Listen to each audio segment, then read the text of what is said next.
ఆకాశవాణి ప్రాంతీయ వార్తలు చదువుతున్నది డివి సత్యనారాయణ. ఈనాటి వార్తల్లోని ముఖ్యాంశాలు: శాంతి భద్రతల విషయంలో రాజీ పడే ప్రసక్తే లేదని ముఖ్యమంత్రి నారా చంద్రబాబు నాయుడు స్పష్టం చేశారు. న్యూ సౌత్ వేల్స్, ఆంధ్రప్రదేశ్ మధ్య వివిధ రంగాలలో అభివృద్ధి సాధించేందుకు పరస్పర సహకారం ఉండాలని మంత్రి నారా లోకేష్ పేర్కొన్నారు. ముఖ్యమంత్రి నారా చంద్రబాబు నాయుడు రేపటి నుంచి 3 రోజుల పాటు యుఏఈలో పర్యటించనున్నారు. ఉపరితల ఆవర్తనం పశ్చిమ మధ్య బంగాళాఖాతంలో బలపడి రేపటికి వాయుగుండంగా మారే అవకాశం ఉందని వాతావరణ కేంద్రం తెలిపింది. వార్తల వివరాలు: రాష్ట్రంలో శాంతి భద్రతల విషయంలో రాజీ పడే ప్రసక్తే లేదని ముఖ్యమంత్రి నారా చంద్రబాబు నాయుడు స్పష్టం చేశారు. గుంటూరు జిల్లా మంగళగిరిలోని 6వ బెటాలియన్లో పోలీస్ అమరవీరుల సంస్మరణ దినాన్ని ఈరోజు నిర్వహించారు. ఈ కార్యక్రమానికి ముఖ్య అతిథిగా హాజరైన చంద్రబాబు నాయుడు మాట్లాడుతూ శాంతి భద్రతల పట్ల పోలీసులు కఠినంగా ఉండాల్సిందేనని అన్నారు. ప్రశాంత వాతావరణంలోనే రాష్ట్రానికి పెట్టుబడులు వస్తాయని గుర్తు చేశారు. ఆధునిక సాంకేతికత ఆసరాతో నేరాలను అరికట్టాలని ముఖ్యమంత్రి ఈ సందర్భంగా పేర్కొంటూ 2047కి ప్రపంచంలో నెంబర్ 1 ఆర్థిక వ్యవస్థగా భారతదేశం ఉంటుంది. అదే సమయంలో ఆంధ్ర రాష్ట్రం భారతదేశంలో నెంబర్ 1గా చేసుకునే బాధ్యత మన పైన ఉంది. అదే హెల్తీ, వెల్తీ, హ్యాపీ సొసైటీ. దీనికోసం లా అండ్ ఆర్డర్ చాలా ముఖ్యం. భద్రత ఉంటేనే ఇవన్నీ సాధ్యం. పోలీస్ వ్యవస్థను అన్ని విధాలా బలోపేతం చేస్తాం. ఆవిష్కరణలు, వాణిజ్యం, నైపుణ్య అభివృద్ధి రంగాలలో న్యూ సౌత్ వేల్స్, ఆంధ్రప్రదేశ్ ప్రభుత్వాల మధ్య ఒప్పందాన్ని సులభతరం చేయాలని రాష్ట్ర ఐటీ, ఎలక్ట్రానిక్స్ శాఖల మంత్రి నారా లోకేష్ విజ్ఞప్తి చేశారు. New South Wales premier Chris మిన్స్తో మంత్రి మర్యాదపూర్వకంగా ఈరోజు సమావేశమయ్యారు.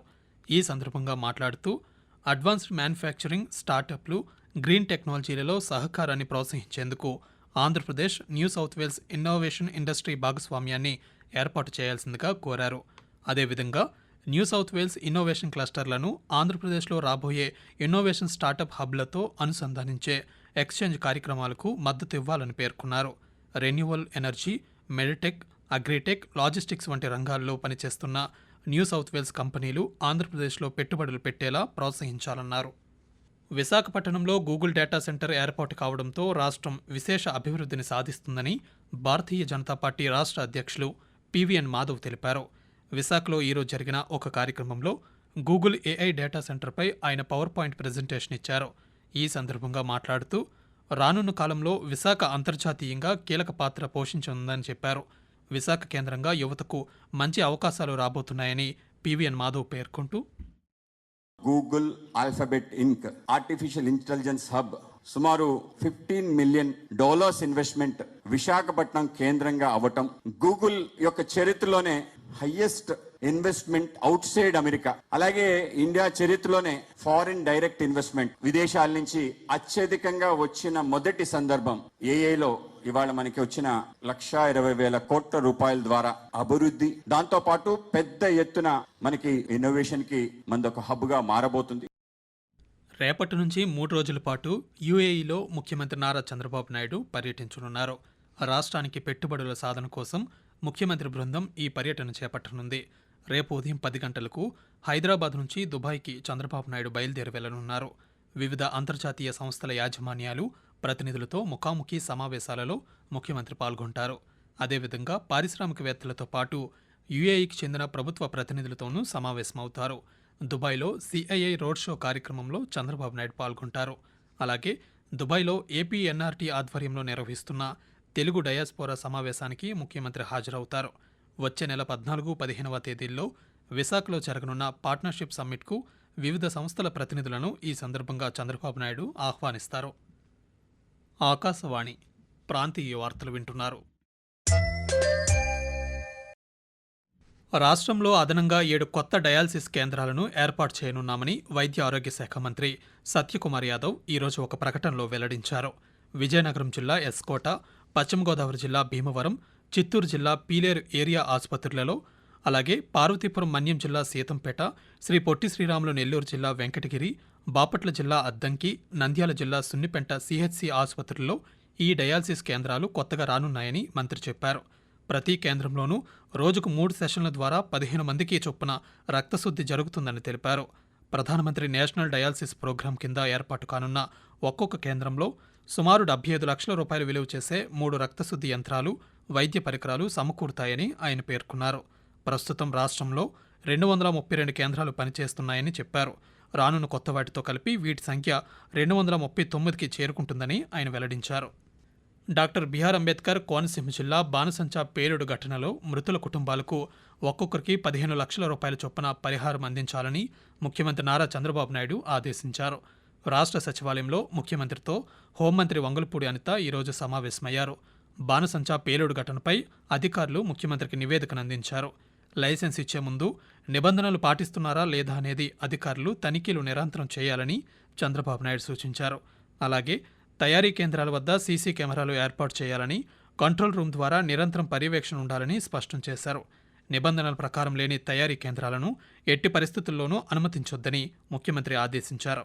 అదేవిధంగా నిబంధనలు ఉల్లంఘిస్తే పీడీ యాక్ట్ కేసులు పెట్టి కఠినంగా వ్యవహరించాలని పేర్కొన్నారు. ఆదర్శ ఆసుపత్రిగా శ్రీకాకుళంలోని ప్రభుత్వ సర్వజన ఆసుపత్రిని తీర్చిదిద్దుతామని రాష్ట్ర వ్యవసాయ శాఖ మంత్రి కింజరపు అచ్చెన్నాయుడు తెలిపారు.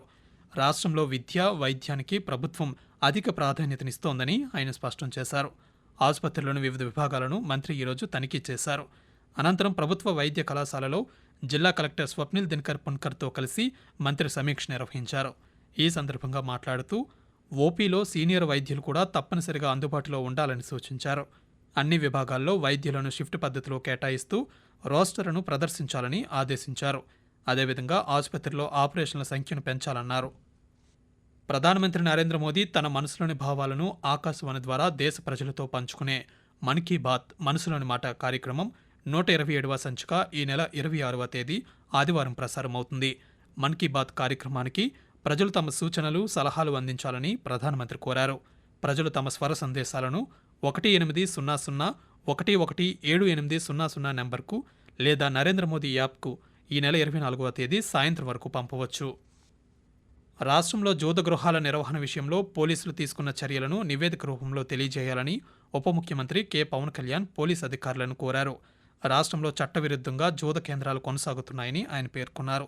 ఈ మేరకు ఉప ముఖ్యమంత్రి కార్యాలయానికి రాష్ట్రంలోని వివిధ ప్రాంతాల నుంచి ఫిర్యాదులు అందుతున్నాయని చెప్పారు. జూదం ఆడటం, జూద కేంద్రాలను నిర్వహించడం, ప్రోత్సహించడం చట్టరీత్యా నేరమని చెప్పారు. నైరుతి బంగాళాఖాతంలో అల్పపీడనం ఏర్పడింది. ఇది పశ్చిమ వాయువ్యంగా కదిలి రానున్న 36 గంటల్లో వాయుగుండంగా మారే అవకాశం ఉందని అమరావతిలోని వాతావరణ కేంద్రం తెలిపింది. ఉపరితల ఆవర్తనం పశ్చిమ వాయువ్య దిశగా కదులుతూ రేపు మధ్యాహ్నం నాటికి పశ్చిమ మధ్య బంగాళాఖాతంలో వాయుగుండంగా మారే అవకాశం ఉందని వాతావరణ కేంద్ర అధికారి ఎల్ నారాయణ తెలియజేస్తూ, నైరుతి బంగాళాఖాతంలో ఉన్న అల్పపీడన ప్రాంతం ఈ రోజు అదే ప్రాంతంలో బాగా గుర్తించబడిన అల్పపీడన ప్రాంతంగా మారింది. మరియు సంబంధిత ఉపరితల ఆవర్తనం సగటు సముద్ర మట్టానికి 7.6 కిలోమీటర్ల ఎత్తు వరకు విస్తరించి ఉన్నది. ఇది పశ్చిమ వాయువ్య దిశగా కదులుతూ రేపు ఉత్తర తమిళనాడు మరియు దక్షిణ ఆంధ్రప్రదేశ్ తీరాలకు ఆనుకుని ఉన్న నైరుతి మరియు దానిని ఆనుకుని ఉన్న పశ్చిమ మధ్య బంగాళాఖాతంలో వాయుగుండంగా మారే అవకాశం ఉంది. ఇది పశ్చిమ వాయువ్య దిశగా ఉత్తర తమిళనాడు, దక్షిణ కోస్తా ఆంధ్రప్రదేశ్ వైపు కదులుతూ తదుపరి 24 గంటల్లో మరింత బలపడే అవకాశం ఉంది. ప్రాంతీయ వార్తలు ముగించే ముందు ముఖ్యాంశాలు మరోసారి. శాంతి భద్రతల విషయంలో రాజీ పడే ప్రసక్తే లేదని ముఖ్యమంత్రి నారా చంద్రబాబు నాయుడు స్పష్టం చేశారు. న్యూ సౌత్ వేల్స్, ఆంధ్రప్రదేశ్ మధ్య వివిధ రంగాల్లో అభివృద్ధి సాధించేందుకు పరస్పర సహకారం ఉండాలని మంత్రి నారా లోకేష్ పేర్కొన్నారు.